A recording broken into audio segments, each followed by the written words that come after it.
Selamat pagi anak-anak. Pagi Pak. Halo semua. Halo. Apa kabar hari ini? Luar biasa. Sehat semua? Sehat. Puji Tuhan. Kita patut bersyukur kepada Tuhan karena di pagi ini Tuhan memberkati kita kekuatan, kesehatan yang baik untuk kita bisa melakukan proses belajar mengajar di saat ini. Nah, baik anak-anak sekalian, sebelum kita mulai pelajaran di saat ini, Bapak Guru minta salah satu kalian untuk berdoa sebelum kita mulai pelajaran. Yang maksi, silakan. Teman sebelum kita membaca kitab, mari kita berdiri dan menyanyikan lagu bersyukur kepada Tuhan. Semuanya berdiri. Semua berdiri.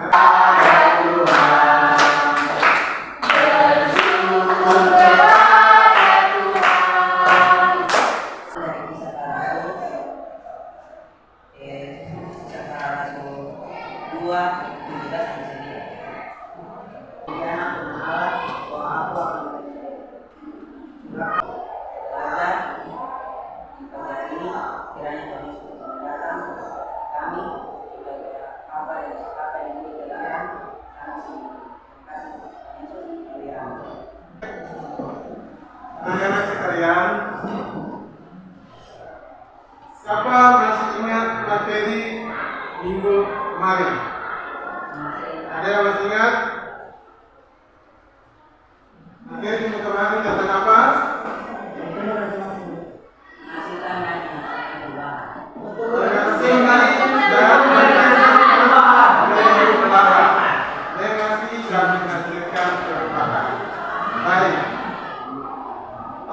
Mengasihi dan menghasilkan perubahan yang kemarin sudah dijelaskan bahwa cinta kasih itu merupakan kekuatan yang luar biasa, kekuatan yang dahsyat. Ya, dari seseorang mau melakukan kasih, ya, mengasihi terhadap orang lain, mengasihi terhadap sesama, itu berasal dari cinta kasih. Ya, berasal dari cinta kasih. Kalau di antara kalian, siapa yang bisa jawab? Anda saat ketika Anda mau melakukan sesuatu yang buruk, sesuatu yang tidak baik, sesuatu yang jahat, ada suara hati yang menyatakan bahwa tidak boleh lakukan seperti itu karena itu tidak baik. Ada yang pernah merasakan itu tidak? Pernah? Nah, kalau Anda pernah merasakan seperti itu, menurut Anda, apa yang Anda rasakan? Rasa takut, cemas, baik. Apa lagi? Jadi rasa takut untuk melakukan sesuatu, rasa cemas untuk melakukan sesuatu yang salah, yang jahat, ya baik.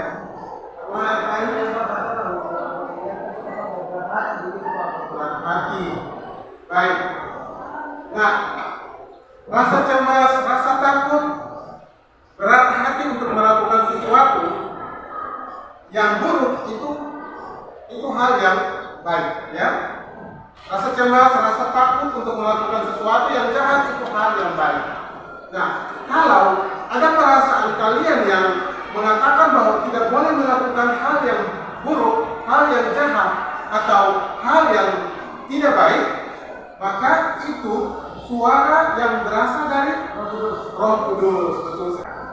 Ada kompetensi inti yang harus dicapai dalam proses pembelajaran di hari ini, yaitu kompetensi inti yang pertama adalah menghayati dan mengamalkan ajaran agama dan dinamiknya.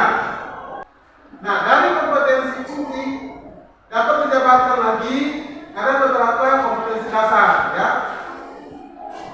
Ada beberapa kompetensi dasar, yaitu yang pertama mengakui peran Roh Kudus dalam membaharui kehidupan orang beriman. Yang pertama, tingkatan pertama adalah mengikuti peran Roh Kudus dalam membaharui kehidupan orang beriman. Ada tujuan pembelajaran, ya. Setelah proses pembelajaran, siswa diharapkan dapat mengikuti peran Roh Kudus dalam membaharui kehidupan orang beriman. Nah, anak-anak sekalian,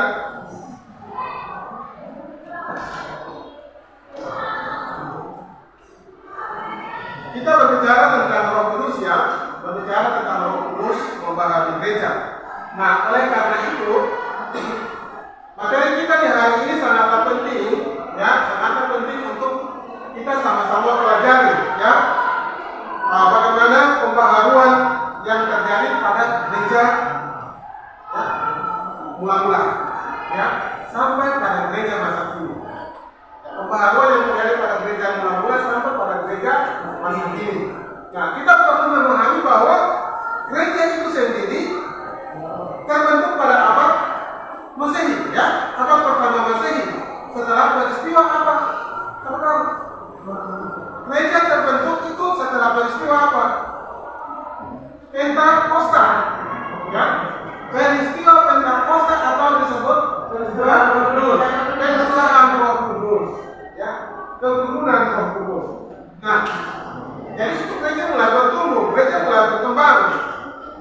Nah, pembaharuan gereja dilakukan, ya, melalui karya Roh Kudus terhadap umat manusia, ya. Jadi terjadi pada orang-orang Yahudi, ya, terjadi pada waktu itu di Yahudi pencurahan Roh Kudus itu, ya. Nah, jadi dari masa ke masa kita melihat bagaimana peran Roh Kudus itu terhadap pertumbuhan dan perkembangan gereja.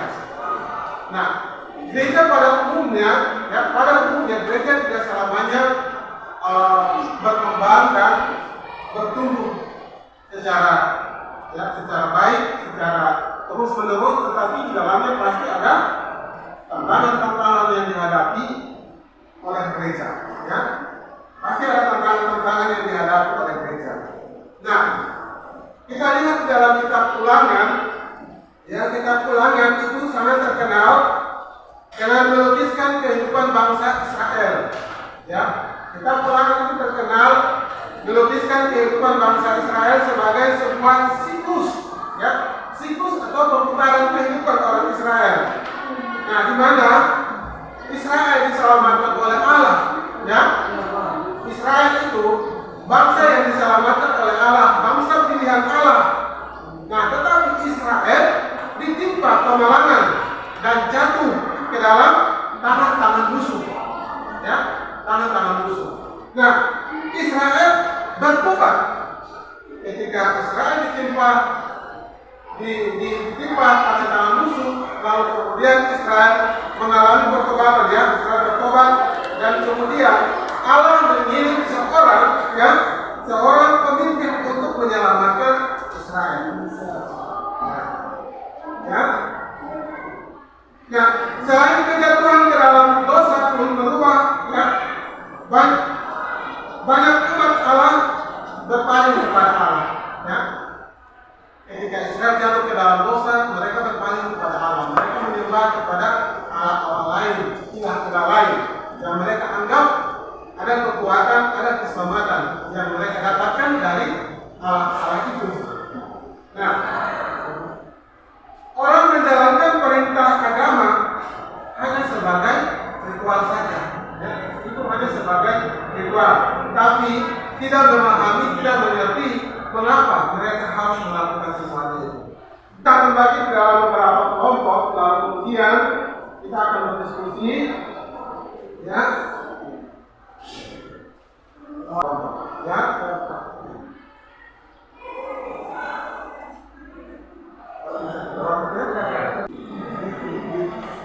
Ini video ilustrasi, ya, ilustrasi, jadi ini kita bisa membantu Anda.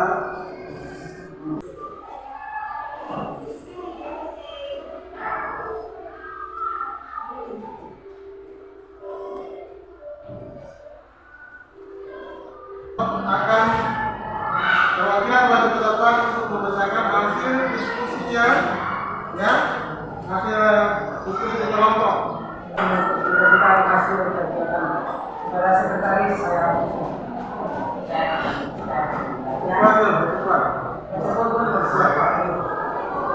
Soal yang pertama, bahasa pengertian dari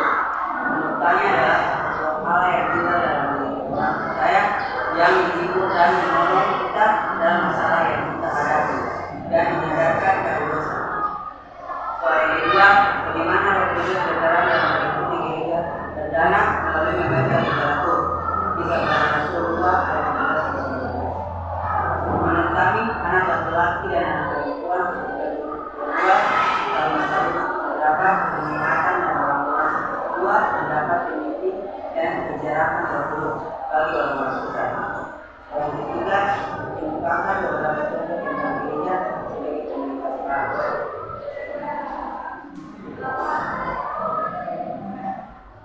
Lukas 14 ayat 12.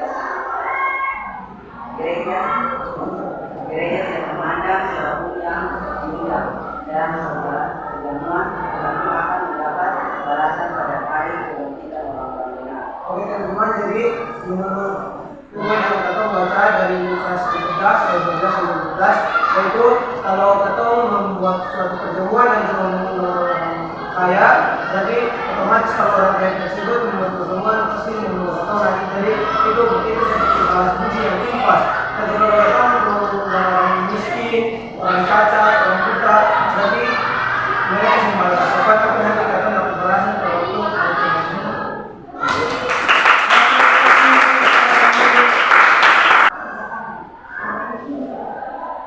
Pertama, jelaskan pengertian Roh Kudus menurut kami.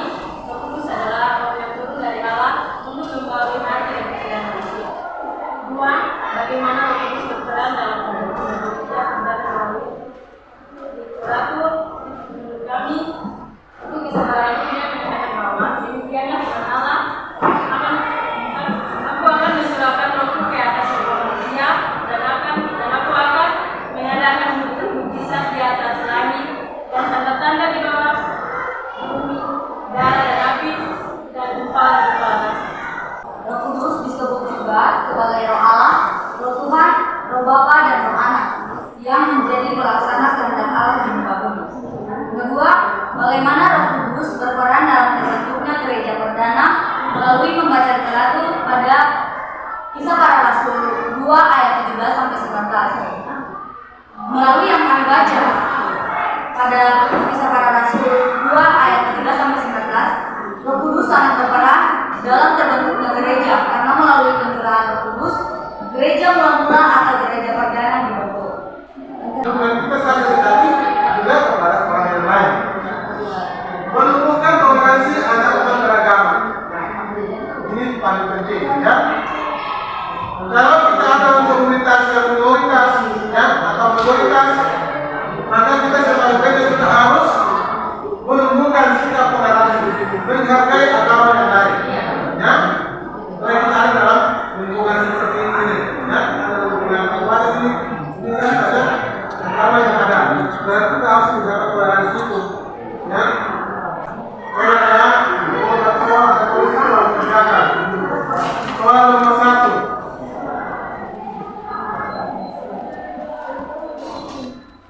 Apa yang Anda pahami tentang Roh Kudus?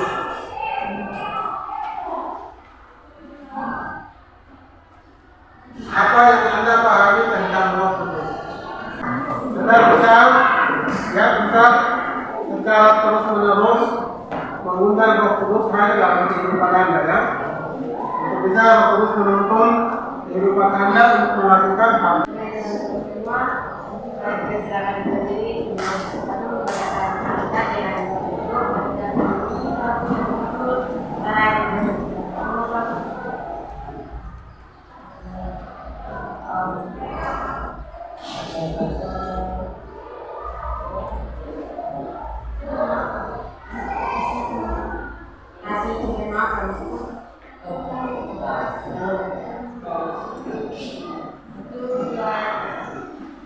Kasih itu memaafkan, kasih itu tak pernah marah, tak simpan kesalahan orang, kasih itu memaafkan, bukan hanya tiga.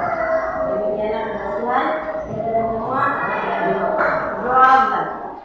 Ya Tuhan, terima kasih penjagaan perlindunganmu, karena kami anak-anakmu sudah belajar Tuhan, kiranya apa yang kami belajar, kami bisa mengerti yang baik. Terima kasih Yesus, haleluya, puji Tuhan.